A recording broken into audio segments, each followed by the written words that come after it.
Get started. Um, First of all, thank you everybody for taking the time today to join us.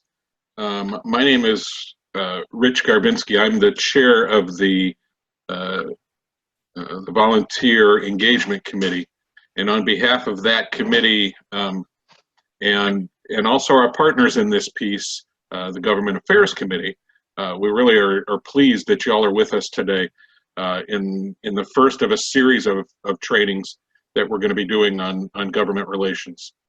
We as the VEC have kind of reached out to you guys on the local level, both the local offices and affiliates, asking, what do you need? Where do you need help? What can we do? And such like that.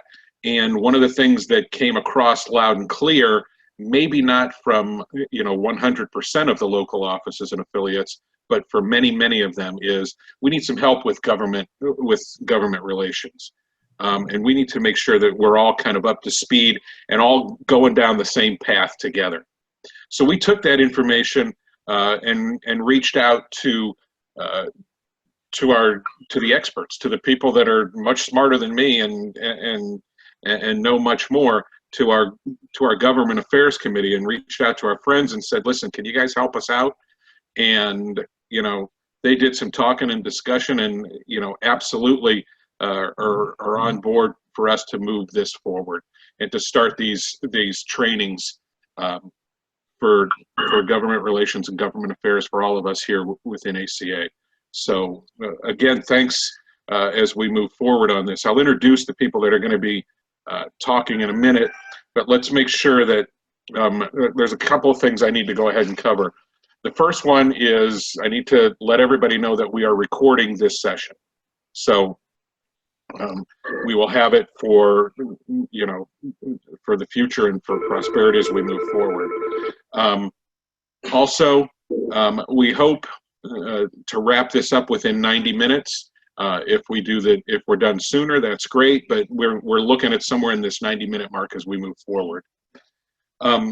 If you are not a host, if you're not part of the group that's going to be speaking, we're going to ask that you please make sure that you have both muted yourself and to make sure that you have kind of shut the video off on your Zoom, so we can all see the PowerPoint as these guys move forward with the training. If you do have a question throughout this presentation, then please, what we're going to ask you to do is to put your video back on and unmute and politely interrupt and ask questions, and these guys are really okay with that as we move forward. The other option you could do is you could post a question in the chat box to everybody, and we'll keep watching that if there's anything, clarifications and such. The one thing, though, that we don't want to get into, at least right now, are very specific and particular questions that may be, again, something that's very specific to your local area, to either your LCOL or your affiliate. If you have some things about that, then we would ask maybe that you would contact one of these guys personally, or me. You're probably going to be better off contacting Sharon or Jane or Ralph or Steve on that, and talk to them personally, and they will be able to guide you throughout for the very specific questions. At the end, we're going to make sure that the PowerPoint and the presentation is uploaded on the field office resource page, so we all have access to that. And we'll also talk at the end about some other opportunities, including trainings 2 and 3 as we move forward. So if I could introduce our friends, and like I said, the people much smarter than I am, and really do this for the association, and we really appreciate all that they give. So introduce friends of mine: Sharon Kosh from Northern Cal, Jane Sanborn from Rocky Mountain, Ralph Forsch from ACA staff, and to kick us off from New England is my friend Steve Sedeth. So I'm going to turn it over to Steve. Thanks. Thanks, Rich, and thanks to you and the VEC for permitting Jane and Sharon and Ralph and myself to kick this off today. And we hope that this is truly number one of a 3-part training session. So consider the beginning here, an overview of the overview, I think is the way I would put that. As I go through an overview, then Jane and Sharon will get a little bit more specific, but I think it's important for all to understand that we're starting from the beginning, and that we're trying to not get too deep into the weeds on any particular topic today. So to start, what on earth is government affairs? And it takes on a variety of different components, as it were. And there are some definitions that will help you with this presentation that you can refer to later, that help steer you a little bit at times about what some of these components are. These are in alphabetic order. They are not in priority order. And so it's important to understand, as an example, that advocacy is truly an attempt to shape perception or to affect a change. And when you talk about government affairs, it's not just through law. Legislative advocacy could very well be mostly related to law, and regulatory advocacy, which is quite often what camps deal with more frequently, would be those things that affect us with rules instead of with laws. So advocacy, important for you to understand in time. And I think, if I'm not mistaken, sessions 2 and 3, we're going to get into some detail there. What do we mean when we say what an area of influence? And truly what that refers to is, where are public policy decisions made? And how do you target that? And how do you wade yourself through various pieces of influence? And we're talking about municipal, state, federal. We're talking about more than law, more than regulatory rule. It can even go so far as to you trying to figure out areas of influence with an executive branch. An example of, a governor of a state does have executive order privilege and does have veto power, as an example. So areas of influence are key things to understand. Excuse me. Overall government relations affects, again, more than again, this is baseline stuff here, but it's more than what someone might think, because it's not just the legislative branch of a government. It's those government leaders in a legislative branch and their staff. It's the administrators of an executive branch and their staff. It is sometimes even judicial branch of government. And certainly government relations reflects more than just the elected leaders of a country or a state, but certainly the relationships with appointed officials and their staff. And appointed officials, another way to look at that would be a regulator of some agency. Lobbying takes on multiple shapes, multiple forms, but in general, this definition would help you in the future, as you can refer back to it. Direct lobbying is something that you or your organization is trying to do, in almost call it individual, but take it under stride. When I say individual, I mean the organization individually is trying to make an effort of, again, affect change or perception. Grassroots is when you're seeking a broader scope and a broader spectrum of assistance. And a grassroots lobbying effort, when you hear or need to refer to that term into the future, you're asking others to do your work for you or to help you with your work. You're asking for them to like-minded help you out in some way, shape, or form. Okay. Public policy often gets, I think, a little bit confused with people thinking that anyone can just start to create policy. And in fact, what happens is public policy is actually created by the public officials. And what someone who's trying to influence public policy is doing is perhaps setting a policy agenda and following up with that by trying to, again, individually as an organization affect change, or with assistance affect change. This slide that I believe is on your screen right now also points to a bullet under tax policy and budget.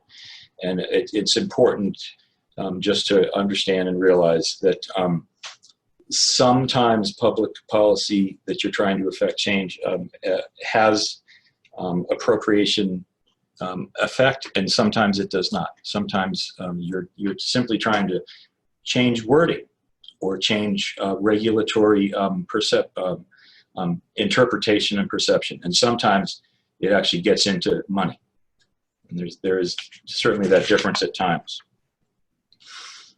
I alluded to the fact that there's an agenda that an organization might start with, because don't forget that a public policy is not something that's created by an organization. Public policy is created by the public official, and a public policy agenda is created by the organization to try to affect change. Okay, there are ways that this starts. Most often there are position statements that may be created around specific issues. And certainly it may start with a value statement, the value statement might become, in our case, something that would be approved and verified by ACA's board. Okay.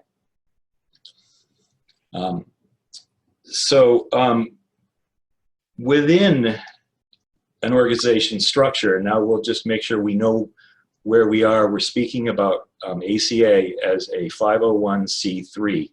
Tax designated exempt organization. That means a few things. Perhaps most importantly for you to walk away with today is that means that the ACA works and serves for the public good. There are limitations for lobbying expenditure that are attached to 501c3s. Because again, you're not working for yourself, you're working for the public good, okay? ACA Inc. is a 501c3. ACA New England affiliate, ACA Illinois affiliate are 501c3.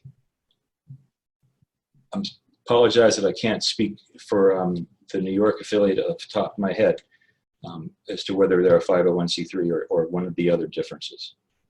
But there are other differences, and that's the key to this, and that's the reason that we're bringing this up to you. There is such a thing called a 501c4. An example that I could give you near and dear to my heart would be the Maine Youth Camp Association.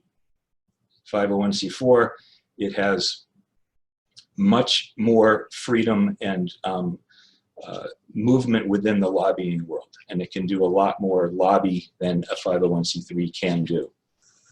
There are limitations to a 501c4, and that has a lot to do with its ability to receive donation as tax-deductible donation. It's a different tax status than a 501c3. Another example of an organizational structure is a 501c6, often known as a trade organization. Trade organizations have a little bit of a different focus than serving the public good. 501c6 truly is trying to support its members with a unified message. And it's a distinctive difference. I can give you an example there. Camp Directors Association, CODA. Camp Owners and Directors Association, CODA, or WAKE, Western Association of Independent Camps. Those are 501c6 trade organizations. So ACA, remember, please put on your hat as a 501c3 serving the public good. And what does ACA truly do in this role within government affairs? It has to start with that reminder every time, and then identify where the areas of influence intersect with various partners, and how to influence, and who to speak to, and when to back away and when to push forward. All has to do with making sure you start with a public good standpoint, and then identify areas of influence that might make sense in a particular issue. ACA typically sets a policy agenda that agendas are often reviewed 1 to 3 years, I would say. Should be approved by ACA's board. Our government affairs group is a board-directed committee. The policy agenda might shift. It's important to keep things up to date, so that when ACA is speaking on behalf of itself and its members, that it has a place to turn and fall back on, and it's not working in the past, it's working in the future.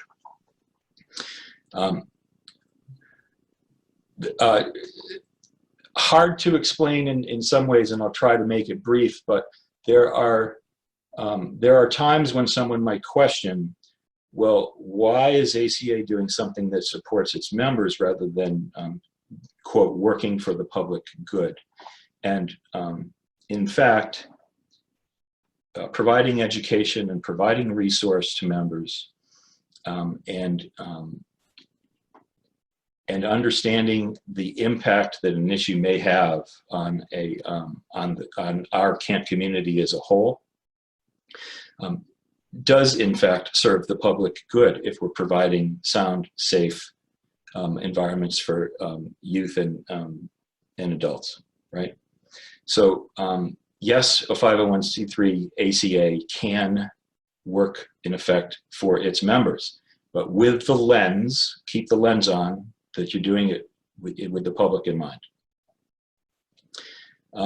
There are challenges with some of the issues that you may get into from this 501c3 role.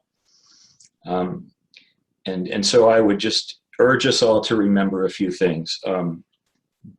Be careful. In effect, it's sometimes often safe to say be slow. Don't speak unless you really know what you're speaking or saying. In effect, some would say do not attempt to embellish. And I think I can clearly, comfortably say, regardless of which position you are in the political climate in the US today, the challenges of fact versus fiction are real. Providing opinions from a 501c3 perspective could be somewhat dangerous. And so we always seek, as a group of government affairs volunteers, we seek each other's guidance, and we always seek staff interaction and guidance with staff as needed and necessary. And we don't just kind of go out and do it on our own. I guess that's the important thing there. And so from the volunteer role, how do you really get started in all of this? And again, we're starting here from ground zero, from the beginning, realizing that many or most of you have some level of understanding of what we're talking about here. And it's okay that we're starting from the beginning. But if you are going to be a government relations person for the local council of leaders, whether that's for one state or multiple states, you need to learn your state legislature, how your state legislature works. It's not just about,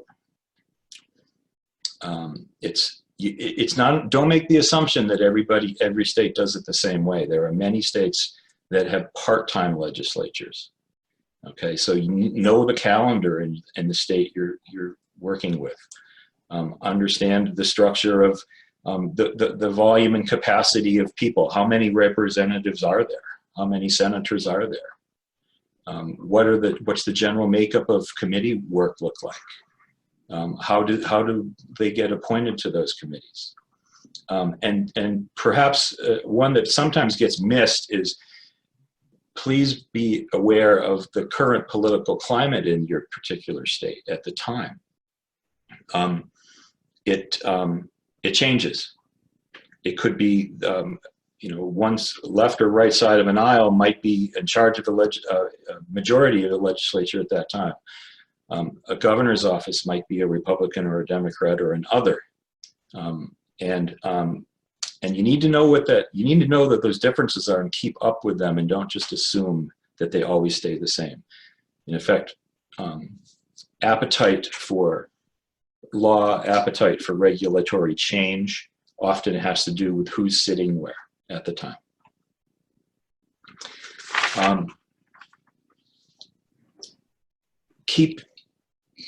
I guess this slide is just to help us remember that there are more influences that occur to you there are multiple levels. And so in general, the rubber hits the road with camps mostly in state and municipal level issues.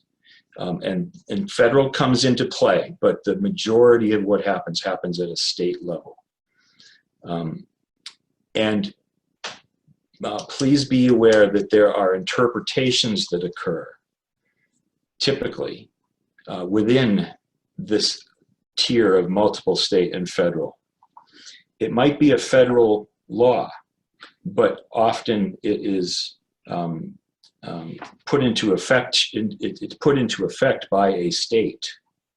It might be a federal rule, but it's put into effect by a federal, by a state. Okay, and sometimes even at the municipal level. So interpretations can change as you go from a big overall umbrella called a federal rule down to a state level, down to a municipal level. Interpretations might get muddy, and it's important to just keep that in mind.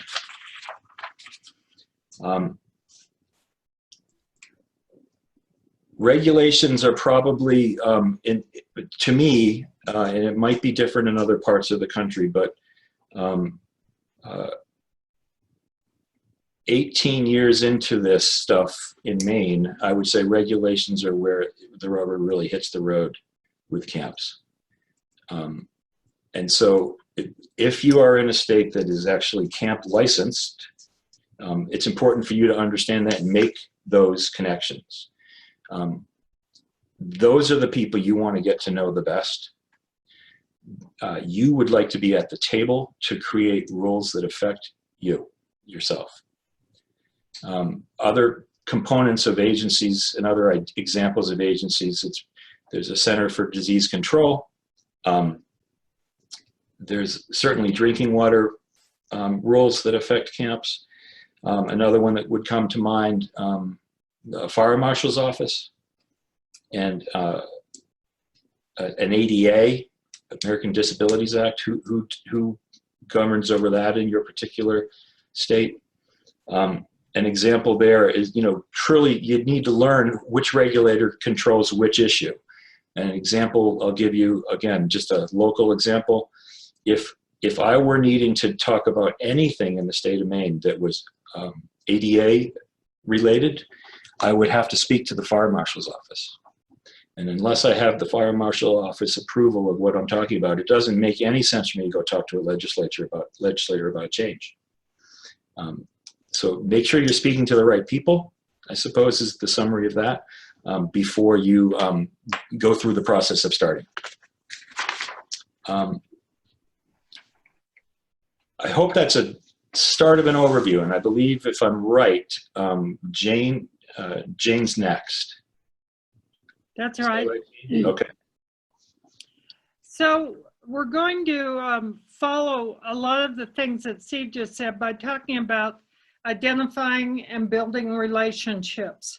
There may be times in your state or your region when you feel like there's nothing of a burning nature on the regulatory or the legislative calendar, but there is still a lot that can be done so that you are prepared when something does come up. And I think one of the most important things is to identify and form relationships with other organizations that are actually working for camps in your state or region. Some states have state camp associations, and in most cases, those state camp associations are extremely active in government relations.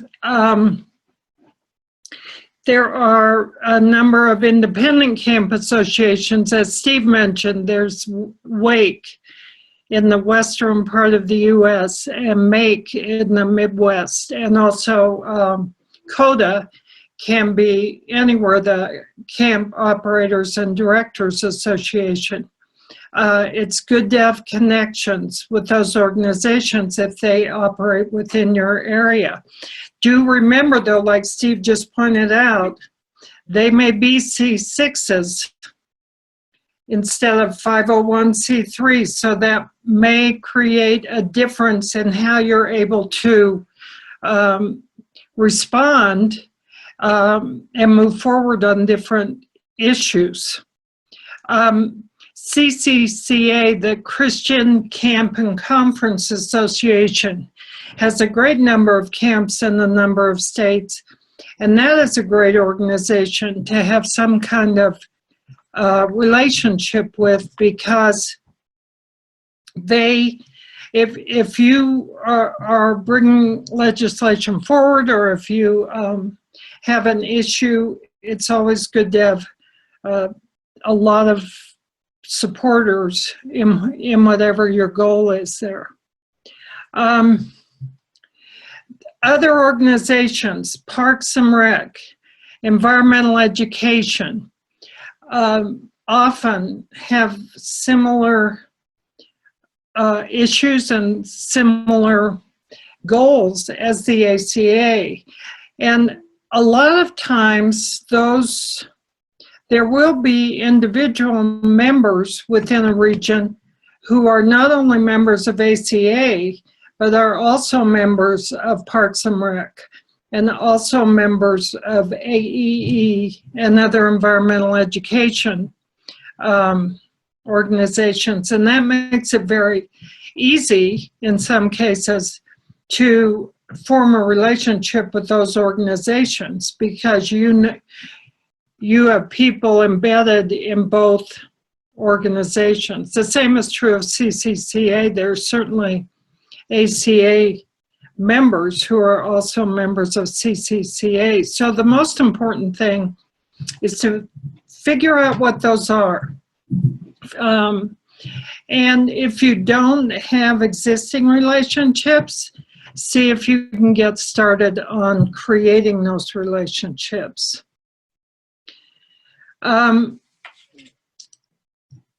You know, there are two ways that ACA, or anybody for that matter, but ACA in particular, can interact with state legislators and regulators regarding regulation and legislation. And one of them is to, and this unfortunately is usually the most common, is to react to a bill that's been submitted or a rule which has been enacted. And the other way is that we would get organized and propose changes and work to make those changes laws or rules and regulation. So in either case, we're going to need partners and allies. And that's where all this groundwork that you've done will come in extremely useful. So let's talk about the state legislature. A lot of us know who our senators and our congressmen from our states are on the national level, but we have no idea who our state legislators are. And a lot of camps, I think, don't even know which state legislators represent their districts. So we need to inform ourselves about those about the makeup of the state legislature. As Steve said, we need to know what the prevailing trend is. Do you have a state that is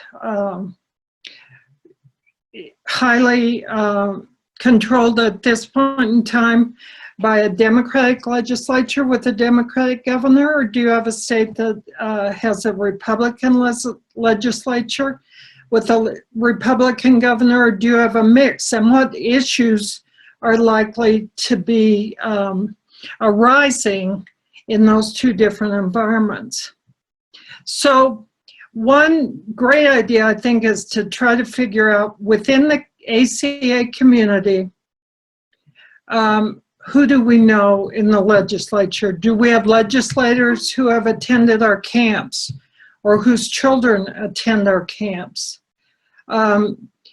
Analyze which legislative districts our camps are in. The nice thing at the state level usually is that hearing from a constituent in a district can have a lot more power than it does at the federal level. So it is important to know who is representing our camps.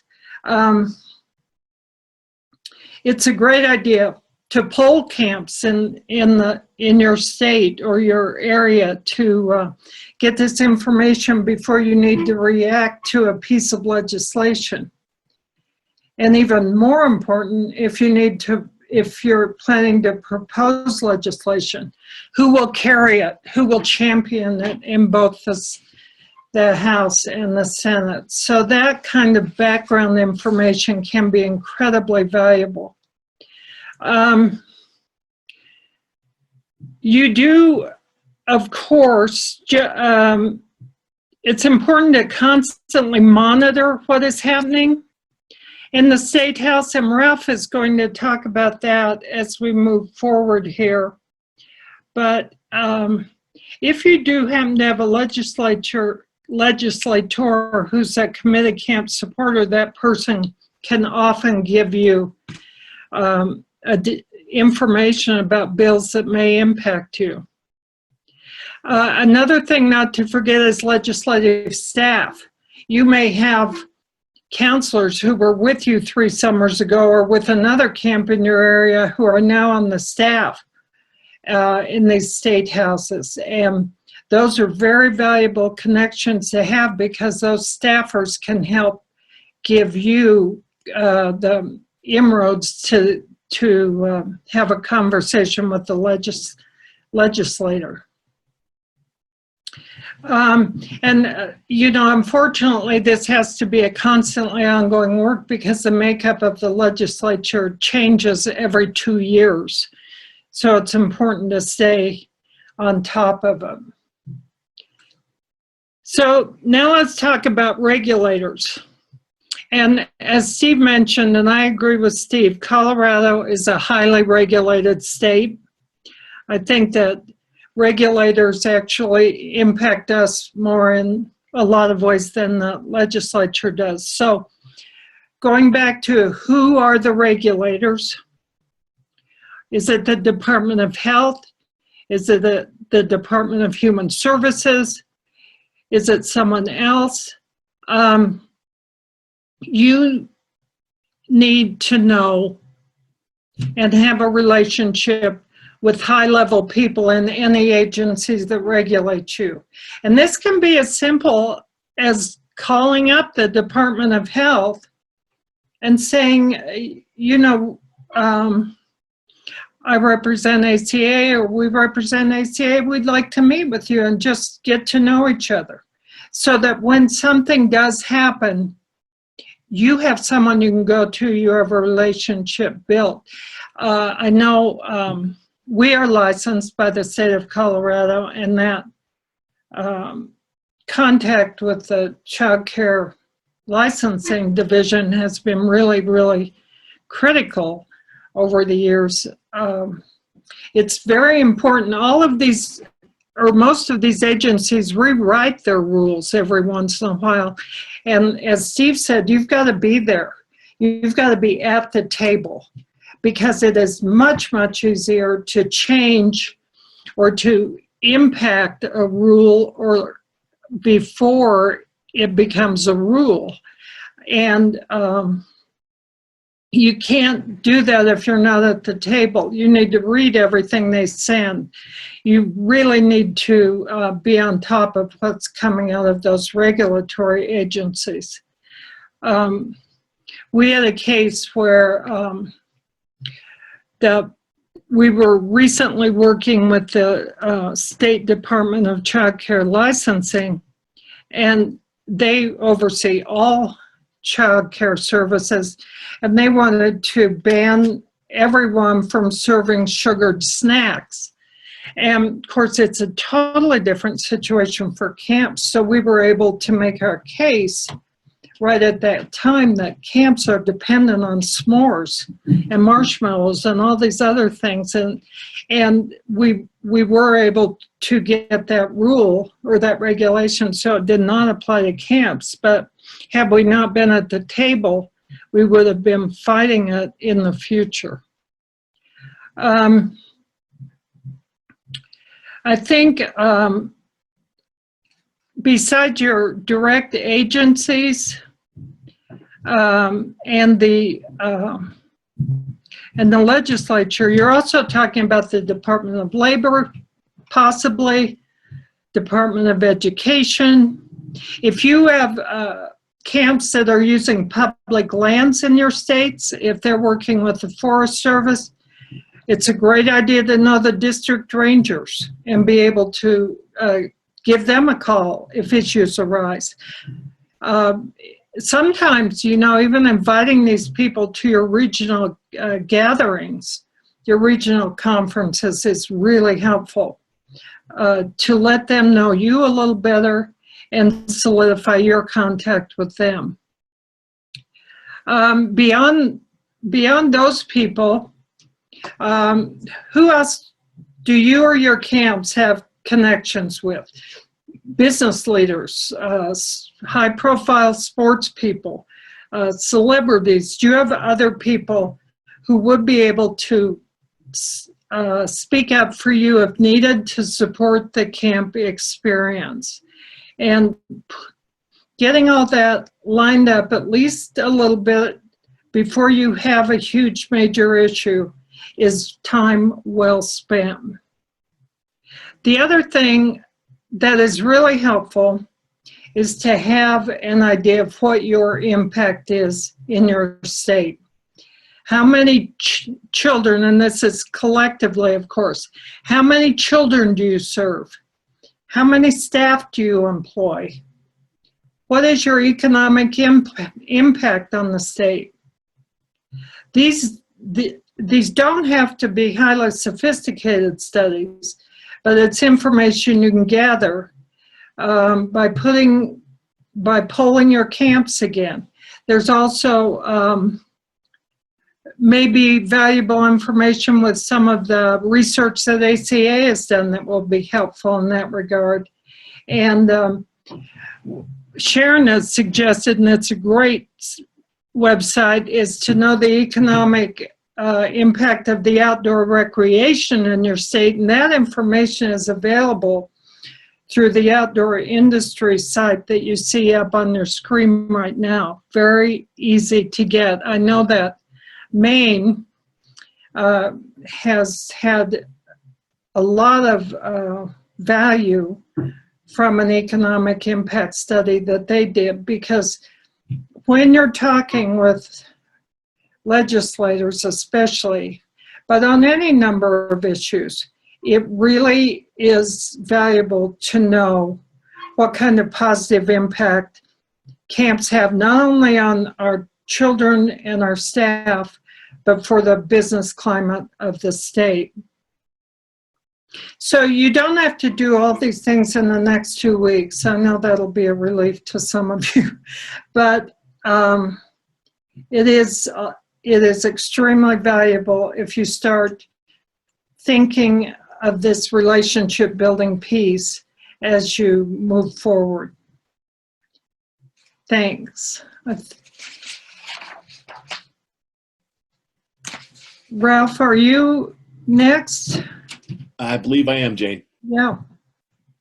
Hey, everybody, this is Ralph Forsch. I'm ACA's Government Relations Consultant. It's a pleasure to be with everybody today. I'm going to quickly talk about a couple of different things about monitoring different issues from the policy and legislative angle.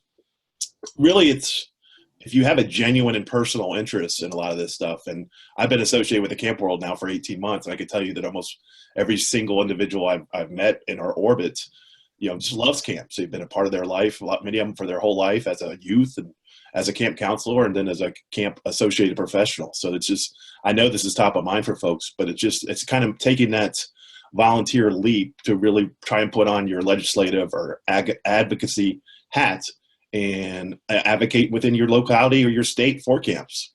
In terms of staying on top of the news, that's both a camp as well as a non-camp thing to do. In a non-camp impact thing, there could be minimum wage, there could be tax issues, there could be child safety issues, perhaps something that's happened at a school that's going to impact child safety laws throughout your state that'll impact the summer camp season. So it's always good to watch both angles from just the camp as well as the non-camp. Obviously, what Steve and Jane have talked about with licensing and regulation is something that you guys watch all the time, and you need to be engaged like Jane's talking about.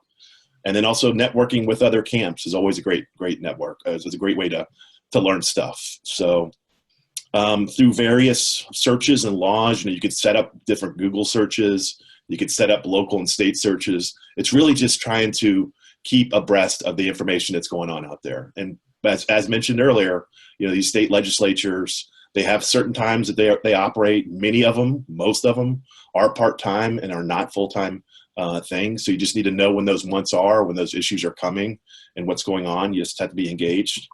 There also is a federal Washington angle to it all. I think that's less important for you guys, but there is always that impact that the feds have on different things. A lot of times states are administering federal programs that impact camps, but there's still federal dollars associated with it. And so federal legislation could be important. And then finally on this slide, the ACA is a great resource that's not really utilized. And I would hope over the next couple of years, we can get a number of different state and localities engaged with a voter voice system. It's awesome, and it works at both the federal level as well as the state level. So we literally can go into your state, reach out to all your different legislatures on a certain issue, whatever that issue is, and engage them via email and via phone and get their contact information and create some sort of quick campaign. The one big one we did for ACA was in summer of 2017 when we first learned that the J-1 visa camp counselor and camp summer work travel programs were potentially under fire through the Buy American, Hire American executive order. We sent out it was a really interesting day in my life because we sent out this action alert. I think it was about 5 p.m. By 7 p.m., we already had 7,000 people had responded. By 11 p.m., we had more than 15,000 people responded. And over the course of the next week, we got over 100,000 notes and emails to Congress just on the J-1 visa, camp counselor, and camp summer work travel programs. We got everybody's attention in this town real quick. So it was we were able to elevate that issue immediately. So on the state level, it wouldn't be that big, but we could still generate a great deal of support from your partners and maybe even some of your camp parents and camp staff to really create some interest behind what you're trying to advance. Can you go next slide, please, Michelle? Thanks. In terms of being strategic, I think that's key for all of this work. You got to know when you're supposed to engage around this stuff, and you have to have kind of a political lens to all your different thinkings. And that's something you probably either can learn or you might already be aware of. So and if you're not, myself, Steve, Sharon, Jane, others on the Government Affairs Committee, ACA leadership, Henry's got his new role as COO of ACA. He's got a ton of advocacy experience at the state level. There are a number of us that are engaged in various ways around this. So please, if you are going to take on this new role, thank you for doing that.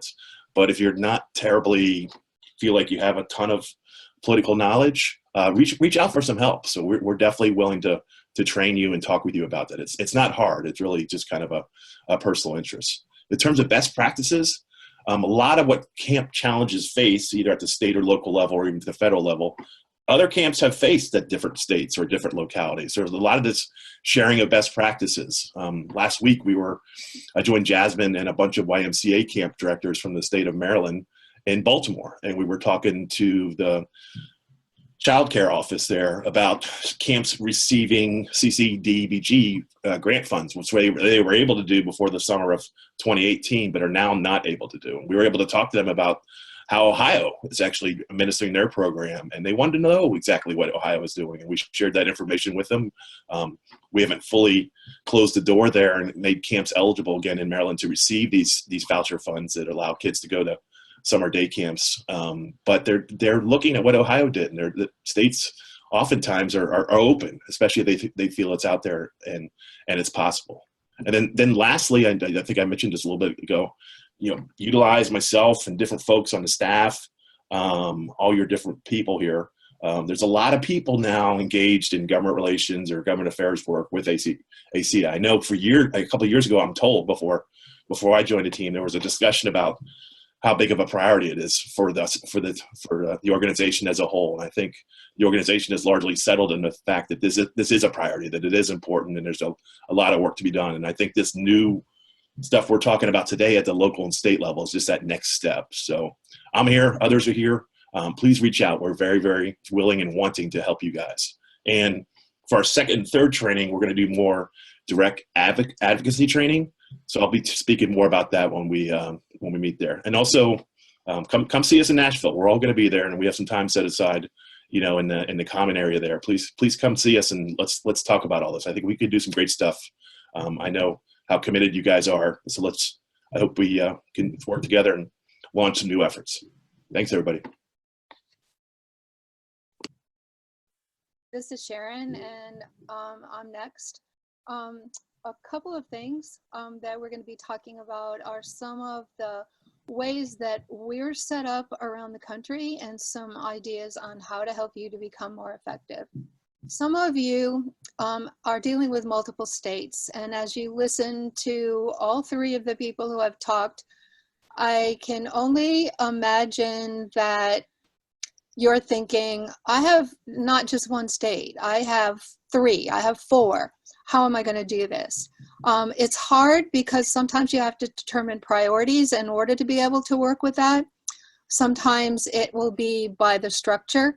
Both Steve and Jane talked about camp licensure. If you have camp licensure, are there camp-specific regulations? Is your legislative session limited in time or scope? There's some legislative sessions that are only 2 months a year.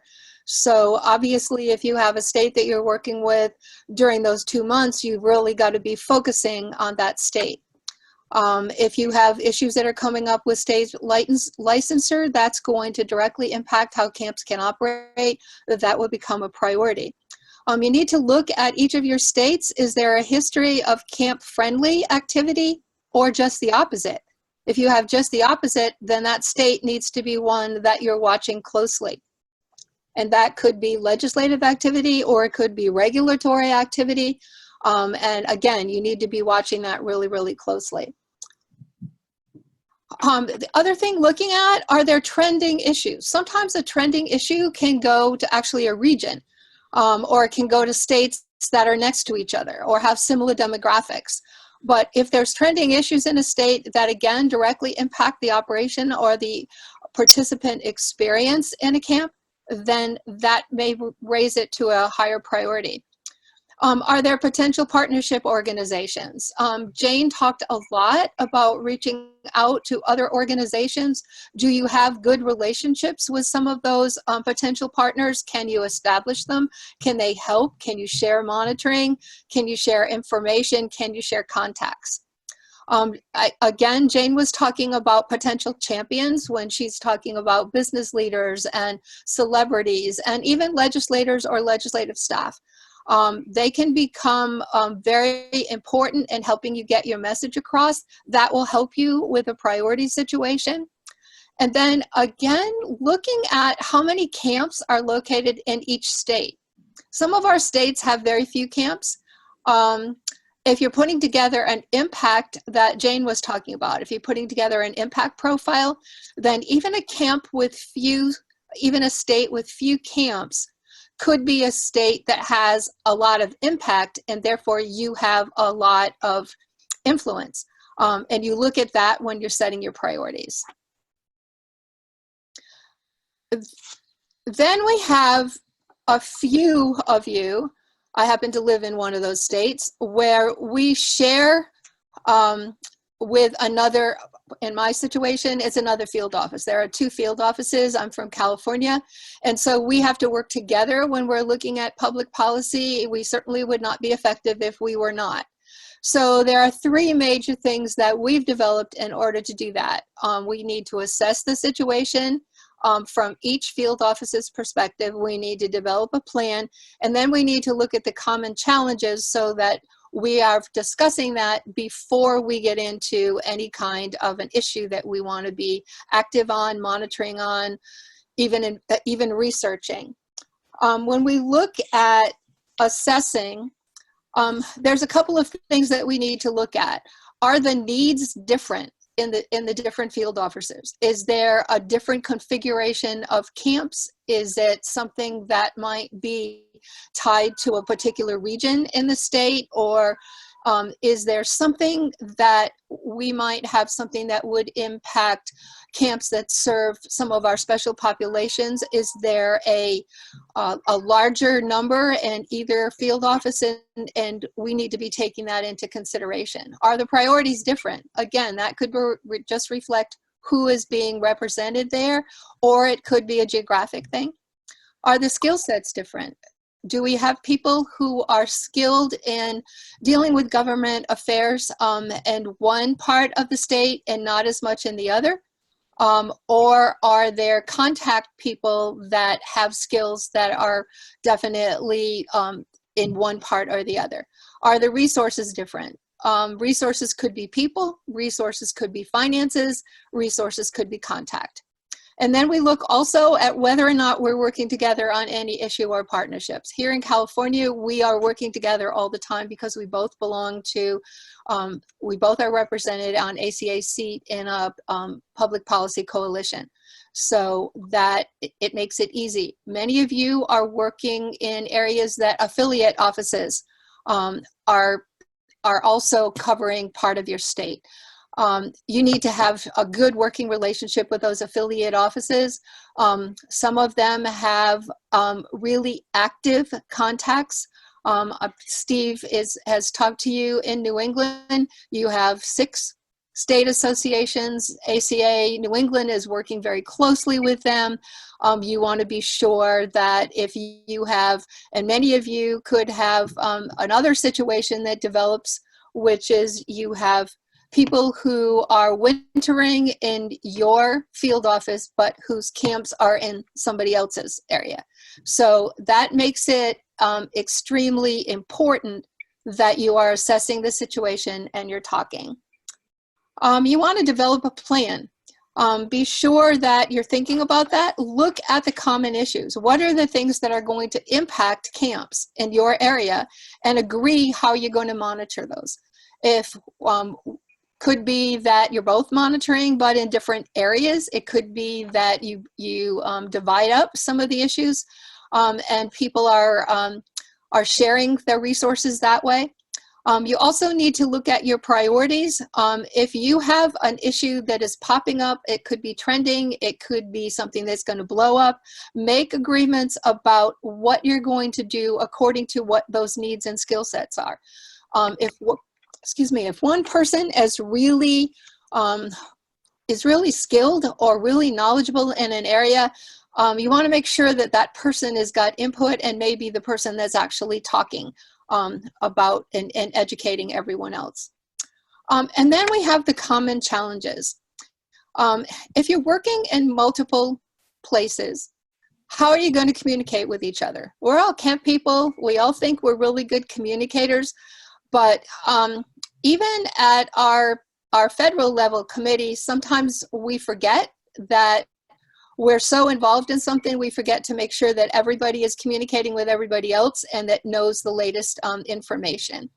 The other piece is, how are you going to get input from each office? Your members need to be able to get input, and it needs to be coming from all areas when you're talking about government affairs. How are you going to educate your membership? That's part of what your responsibility is to be sure that your membership And that could also go to camp parents. It could go to any number of things. Remember, we're a public good organization. But how are you going to be educated about what's happening? Both what is supposed to be happening. Are there things that are preventing that from happening? Are there new trends that are influencing it? Do you have a new legislator or new regulators that are beginning to think that something should be different? You have to have that education. And then how will you make decision on action items?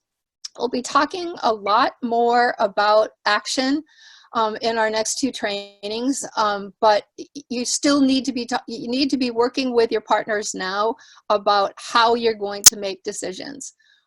Is there something, and this is a real situation, is there something that pops up in your state that could impact one type of camping and hurt another type of camping? That does happen. And so you want to be sure that you're looking at making a good decision tree on how you would assess any kind of action. This can be really, really overwhelming.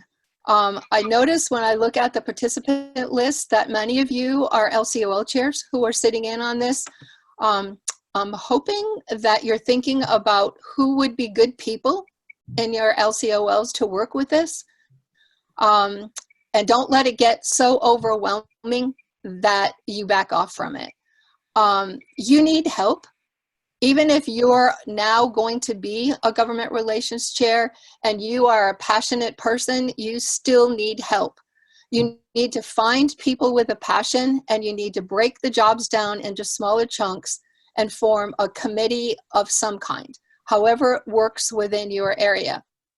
There are different ways to break the work down. Ralph talked a lot about monitoring. Monitoring by state is easier sometimes because there are all kinds of state regulate, even on your legislative websites, there'll be ways that you can monitor things that are happening there. Sometimes it's monitoring by an issue. When you look at news feeds, I work with J1 immigration for ACA. I can't tell you how many news feeds I look at in any given week, whether it be J1, whether it be border walls, whether it be H1B. There's just anything that could impact what's happening there. I'm trying to find and be able to follow to see what will happen with that particular issue. Sometimes it's easier to find people with a passion around an issue than it is to say, oh, unless I'm really, really into this, I don't really want to get onto a government website and have to review what the bills that are introduced and all of this kind of thing. So I am personally a believer that issues are what motivate people. I know that in every membership survey that I've been a part in, government affairs is a significant benefit that people want from ACA, and they can be passionate about an issue. The other thing Jane was talking about is our members belong to lots of other groups. We've started in California to reach out a little bit to identify which of our members belong to some of these other groups and ask them if they will monitor some of the public policy issues and actions that are happening with that other group so that we can share information better. It's just starting. I'm hoping it's going to be successful, but it's a new approach to help be able to spread out the work so that, and to make sure that we're communicating with other groups that could be working on the same issue. Occasionally you run into somebody that you think is going to be supporting something and they end up not supporting it, and you'd much rather find that out ahead of time than it is to be in a hearing somewhere and find out that what you thought were friends are actually going to be people that are not supporting everything that you're speaking to. Okay. When we talk about government affairs, we have to talk about sharing. Everyone has brought up a little bit, in the previous speakers have, about sharing, about communicating with each other. There's never too much information in government. affairs. I can hear something and pick up the phone or send an email to Ralph about something that I heard, and he can pop back a message to me that gives me a totally different take on it because of something that he's heard. So being able to share and communicate is very, very important.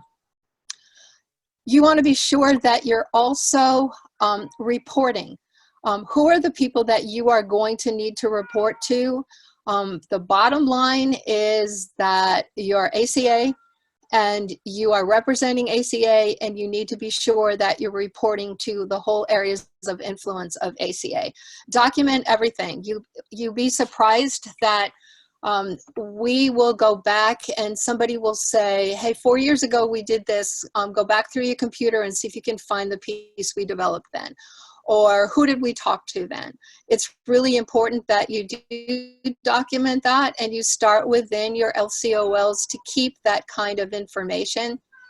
And this brings up a whole new area of communication within ACA and what you all have, what we have now. Jane and Steve and I have been working with this for a long time, and we pulled up notes that we had from 10, 15 years ago of things we wished could happen. And in today's technology age, some of that stuff can happen.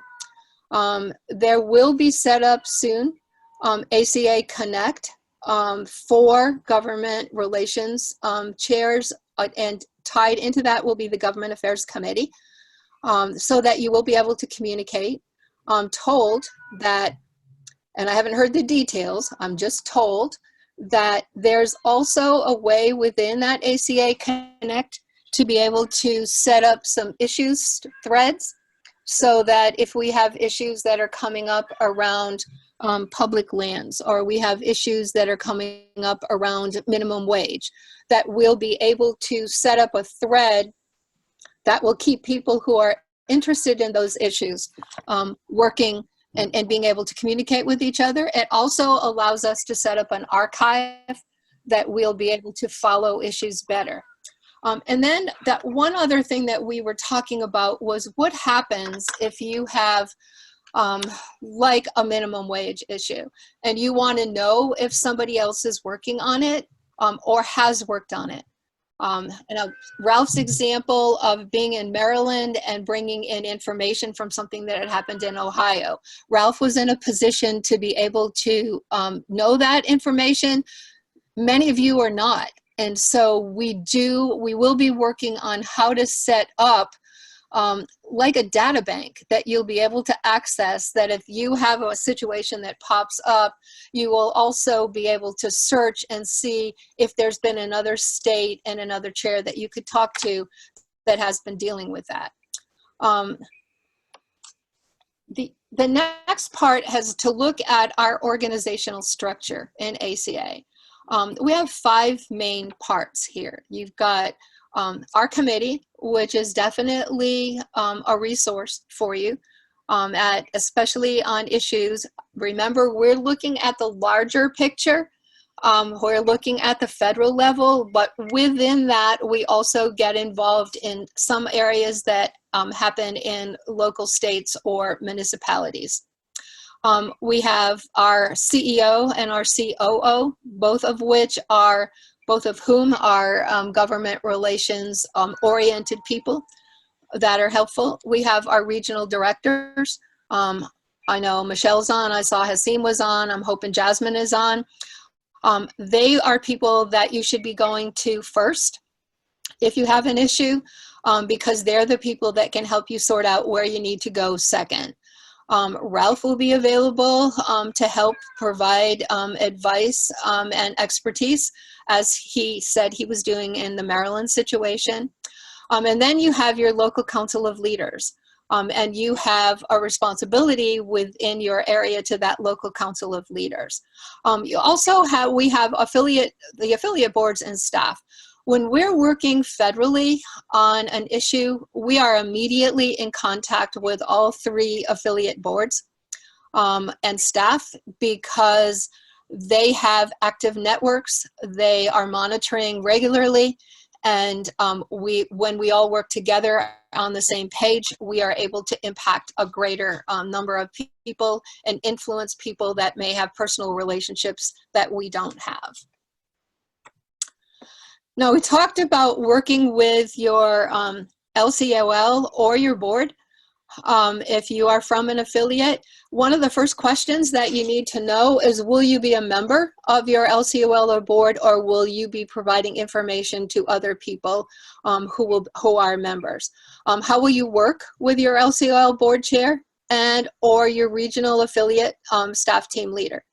What do they expect from you? What kind of reporting do you need? If you look at the service descriptions that are being developed for all the positions on the board, you need to know who you work with, other people.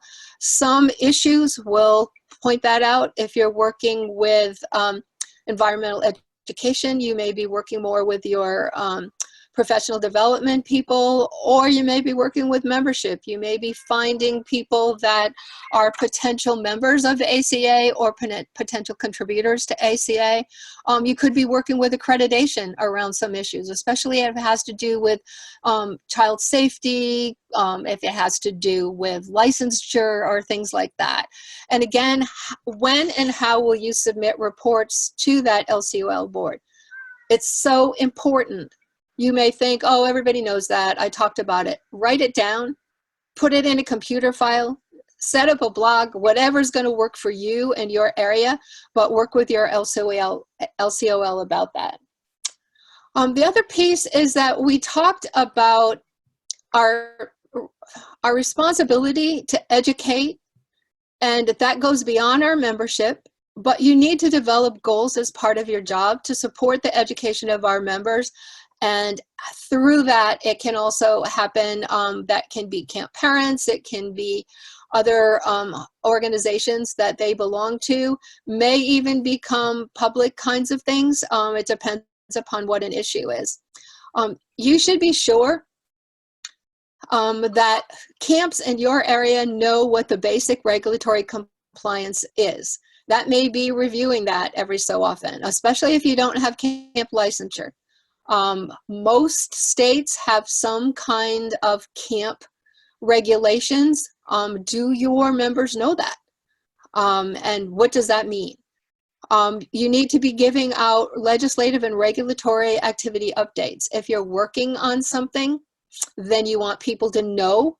If you go back, let's go back to the J1 situation.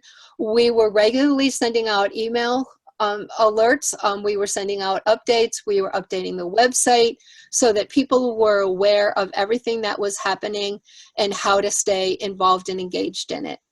The other thing, though, is that you also need to be watching any activity that comes out of your legislature that could impact your camps. We had a head injury in California. We had a head injury law that went into effect about a year and a half ago, I think. And when we looked at what the impact was on camp, we realized that for many camps that probably they were not aware of it. So immediately we put an education piece together to get out to everybody so that they were aware of what was expected of them in operating their camp that summer. There's a variety of things that happen around that. And if you're monitoring by issue, those are things that become extremely helpful. Usually some member of your section, of your field office is going to know something about that. Go to them. Sometimes they've already gotten information from an attorney. There's just a variety of different ways that you can develop educational pieces. Think about your websites, think about, your just even updates at your events, all kinds of things like that. And don't forget that you've got your email blasts that come out on a regular basis, and use those. Other piece is watching trending issues. If there are trending issues that are coming up, I will tell you, we just did here in the West, wildfires are a huge trending issue for us. We just did a big event around wildfires and wildfire management. And part of that was watching, we have a brand new legislator, part of that was watching what bills have already been introduced in the legislature legislature, who introduced them, and what was the subject matter. And we'll be building on that as we go forward. Our members want to know that. Obviously, it affects everything all of us are doing, and that is a service that they expect. Okay, you got a lot to think about. What are some of your resources? We have the ACA Inc. website. There are a number of things we're updating there, but that is also a place for you to be able to go and get information on specific issues, contact people, things like that. We talked a little bit about ACA Connect. It's a wonderful place to be able to ask questions, to share information that you have, and definitely to be able to keep people informed about what activity you might be involved in. We have educational sessions that ACA puts on, and then there are other organizations that put them on also. We have partner organizations that are extremely skilled in government affairs. One is the YMCA. We work federally, we work with YMCA USA and their government affairs office in DC on a regular basis. They have strong relationships. We share a lot of information, and they have a really good network that comes down through their YMCA camps that also feed back into ACA through your LCOLs. And people, you know, find your people. You're gonna, if you start to get involved in some of these things, you're gonna be, maybe go to a hearing, or you're going to be researching something. You're gonna find people from other organizations. You're gonna find people who may be involved with some regulator or commission or something that you didn't know. Those are the people that you wanna collect within your network and make sure that you establish relationships with them. We talked a little bit about what's going to happen next week in Nashville, and here are some sessions that you might be interested in attending yourself or in sending somebody from your field office to go to. The first one is on Wednesday, and the latest happenings in Washington, D.C., that will be where the Government Affairs Board Committee will be. Ralph will be there. Scott Brody is the chair of that committee, and he will be giving an update on ACA's activity in Washington, what we're picking up, the issues that we're working on, and the latest update on those. Also on Wednesday is a really different kind of session. It's about building relationships to make your state organization stronger. So if you're interested in state organizations and how they worked, this will be led by Ron Hall, who is from Maine and I'm not sure if he's from the Maine Camp Directors Association or the Maine Youth Camp Association. There are two groups there, but Steve will also be sitting in on that session, so that if you have questions about state organizations, that will certainly help you there. On Thursday morning, we have the J1 visa session, Learn from the Experts. The experts are supposed to be the people from the State Department. Now, what happens on Friday, whether we have a government shutdown or we have a government still open, will depend upon who those experts really are. But we definitely will be doing session addressing J1, where we are in J1, what we're hearing in J1, and the information that we already have from the State Department about what to expect. We are hoping that that will work, and we'll have to see what happens in the next couple of days. We may be going to plan B, C, D, or even E, don't know. Ralph also talked about the Resource Center on Wednesday from 11:30 to 1 and 4:15 to 5:30. Ralph, Steve, Jane, and I will be in the Resource Center to help answer your questions. You know, anything that you might need in the area of government affairs, we'll try to at least steer you in the right direction or help you with that. And then we've talked a little bit about what the future trainings are. We broke this down into 3 areas because otherwise it's just too much it's just too much all at once. So the second training that we're going to talk about is positioning ACA. That has a lot to do with detail around our messaging, our education, things like that. And then training number 3 will be strict advocacy training, how you set up a campaign, all the things that go into that. And we should have dates. Hopefully we were aiming for dates that we would be able to announce next week about that. I'm looking at Rich and his little picture right now to see whether or not we have any progress on that, but we definitely will be getting that out to people. And if you're an LCOL chair, by the time you get to the meetings on Tuesday, we certainly would hope that we would have that. So you've all been pretty quiet, and let's give you a chance right now. If you have a question, if you just think you've been overwhelmed to the point that you want to be a turtle and pull into your shell, then let us know that so we can help you deal with that. Anything, we're watching the chat now, or if you want to just undo your mute, put your video back on, and ask any kind of a question.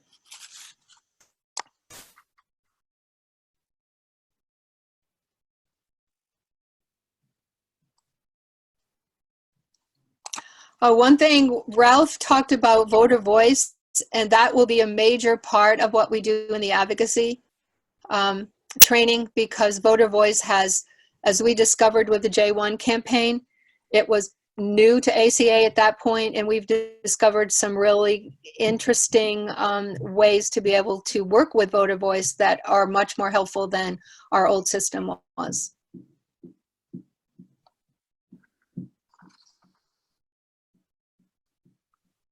I don't think anybody's awake still.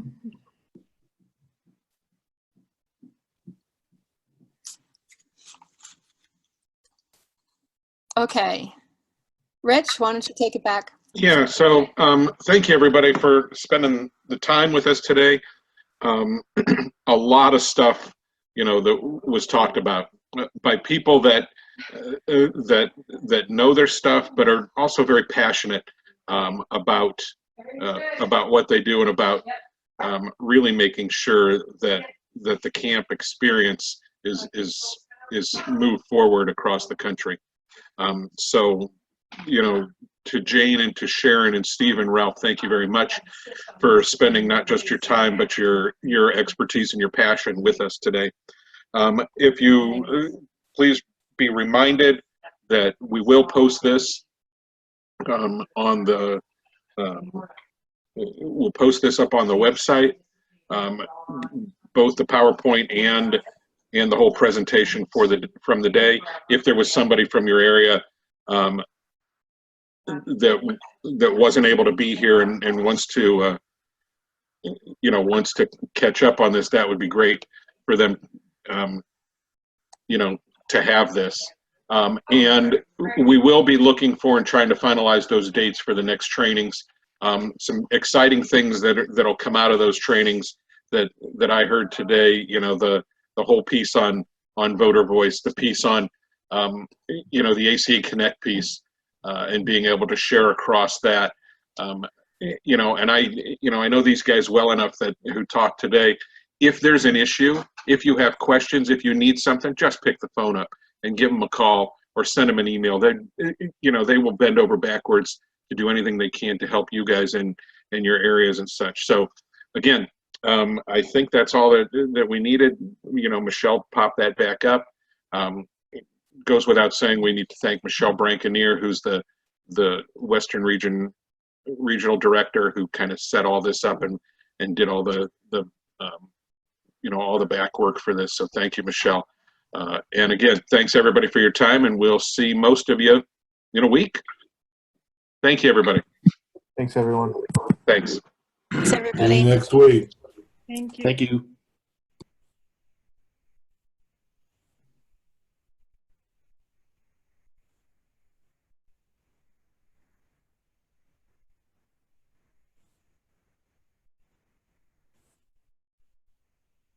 you want to debrief? Sure. I'm going to stop the recording. Stop the cloud recording.